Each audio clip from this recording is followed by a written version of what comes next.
সারাদিন ঘোরাঘুরি করার পর সারাদিন এখন শীতলক্ষ্যা নদীর পাড়ে আসছি। মানুষজন অনেক মানুষজন আসে ঘুরতে, এখানে মানুষজন ঘুরে আনে সেখানে আসে।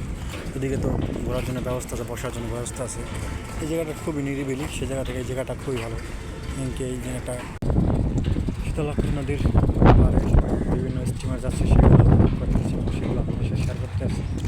এই জায়গাটা নিরিবিলি খুবই নিরিবিলি। এই জায়গাটা মাছের জন্য বা বিভিন্ন স্টিমার আসে থাকে। এই জায়গায় একটা স্টিমার আসছে, আবার নতুন করে একটা স্টিমার। যাক, এগুলো ঘুরে ঘুরে দেখতে আসি, উপভোগ করতে আসি। ভালো লাগলে চ্যানেলটা সাবস্ক্রাইব করবেন, উপভোগ করবেন। খুবই বিকেলের দৃশ্যটা খুবই সুন্দর। উপরে কিছু পাখি আছে, পাখি দেখা যায়। এদিকে অনেক পাখি, অনেক কাক, সব কাক পাখি।